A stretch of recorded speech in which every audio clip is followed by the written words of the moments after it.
This video is only about me and my experiences as someone who hasn't had gay sex or been with a dude.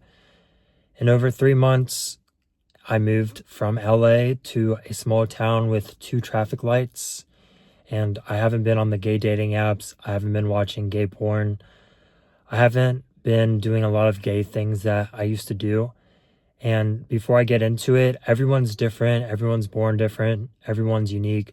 This is only my experience, and other people may not experience this. Other people may not be going through this, so this doesn't reflect every gay dude. One of the biggest withdrawal symptoms I've had from staying away from gay stuff is just craving. I don't know how to say it on YouTube, but craving down there. I think about another dude's stuff touching mine. I think about it being inside someone. I think about it, in a lot of different ways. And I wake up with those thoughts sometimes, and then I get up and they go away. It's just crazy how long it's been since I've been without it. And I still crave that stuff so immensely, especially just like seeing it or trying to watch it on my phone. It's taken so much willpower just to get away from it. It's an addiction. Porn, gay porn, it's an addiction. And it's really, really hard to stop. I would say it's way harder to stop this than it was to just stop drinking, stop drugs. And I used to have a lot of fun. I used to party a lot. This is by far the most difficult emotional thing that I've ever experienced. It really can just ruin my whole mood. And then especially when I'm going to bed at night, I think about ex-boyfriends. I think about hookups. I think about just cuddling with another muscular dude. And it's really, really hard to stop. This is really embarrassing for me to admit, but a lot of gay men have fantasies, or a lot of straight men have fantasies. And there's this Reddit where it's DL, straight bro, stories, whatever, confessions. And I hear this on that Reddit so many, and other gay DL kind of vibes, is so many men get addicted to dick. They get addicted to it, and they explain how addictive it is. Once you try it once, you want more, you want more, you want more, you want more. And it's really, really hard to stop. It's a lot of fun to be around with another guy. It's a lot of fun. You can do a lot of things, a lot more things you can do with a woman. Another thing I never expected to happen is losing so many gay friends.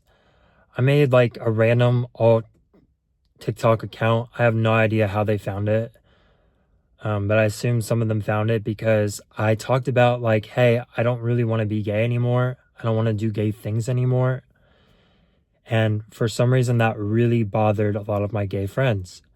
You would think our friendship would come first over our sexualities, but it turns out that's just not the reality. A lot of them, after I made those videos, they started acting really weird to me. I just know they saw them because we were all happy and talkative. And now they just very short responses, very just cold, very just they clearly saw something where I said something and they don't want to be friends with me anymore. The last thing that's been really difficult is I've had so much grief, especially going back to childhood. I've had a lot of problems just growing up in general with my parents, with people around me. All those things aside, just going to school, and when you're a little different at school, people immediately put you in that gay category. I was born with a very skinny body, EDR, if you guys know what that is, or EDS, Ehlers-Danlos syndrome or something like that. It's basically where your arms and legs are way longer than your body. Troye Sivan, Sombra, I think is his name. There's quite a few artists that have it. But I was just very skinny. It didn't matter how much I ate. I was just very, very skinny. It was really hard for me to gain any muscle. Just a little bit of muscle would make me so happy. And I was always a little different. I was really into technology and business. And I grew up in a smaller suburb. I don't want to say where because people have been weird, but a lot of people were just, when you're like a little bit different, and people that actually got to know me realized I wasn't that gay, or like I wasn't actually gay deep down. I would say I'm more like metrosexual, more like New York City, more bisexual energy. And people, they just would, like, so many people would call me gay, ask if I was gay, and deep down I wasn't. But I made a video about this a couple weeks ago, about how like things trigger certain things and behaviors and PTSD and like stuff like that. And it was just really, really difficult. It was really, really difficult because I had gone through some things. I was naturally a bit different. I just feel like I fit in like Beverly Hills, Jewish, New York City, maybe somewhere South Florida. I don't know.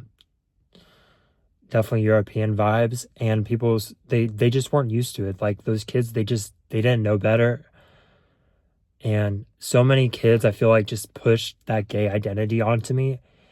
And obviously when you're grieving, you have to realize you made the decisions. Obviously people pushed you to do things, but ultimately you went out and, like did stuff later in life, and made decisions later in life. But a lot of that was just like pushed on me so hard by friends, by people that were close to me, people that were friendly, and I didn't have a lot of friends. So it was really, really intense.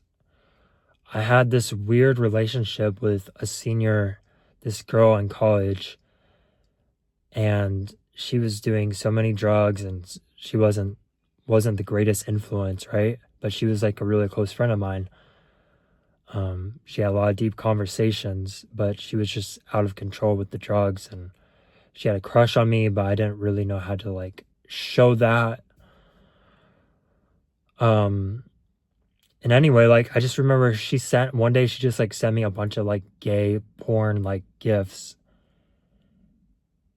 And I told her, I was like, I'm not into that. Like I've questioned my sexuality. I'm just like not into that. I'm sorry, I'm not into that. And when you're like really close with someone after like 6 months or a year, and you're developing those bonds and that chemistry, and you just want them to be your friend so bad because you don't have any other friends, it's really tough when they're like sending you a bunch of gay stuff, pushing you into that gay category. And it's like, sure, maybe my body's gay, maybe my voice is gay, but I don't want to do gay things. I don't want to have gay sex. I don't want to go out and party and do a bunch of drugs and then hook up and do that kind of lifestyle, dude. I like my lifestyle. I like being an introvert. I like being a little different in a good way. I like doing things differently. I like me. I don't even like doing the things differently. I like being me. And it's really hard when you have a bunch of people who are close to you pushing that onto you. And that's something that I just think about so many times. And I'm now just finally starting to get over that, Anyway, I wanted to make this video just because there are a lot of gay men who probably feel this way. Maybe there aren't a lot of them. Maybe there are a lot of DLs. I sure as hell connected with a lot of DLs. And I just like wanted to put this out there. Like if you're questioning it in high school, only do things that you're comfortable with. If you're in college, or maybe you're like after college, do things that you're comfortable with. And you just have to be okay that it's not going to feel really good for like months. You're going to lose friends. You're going to lose fake friends. And you're going to think about a lot of things that were really traumatizing that happened to you when you're a kid. But I think there's light at the end of the tunnel. So I just wanted to put this out there in case anyone else was going through it. But peace.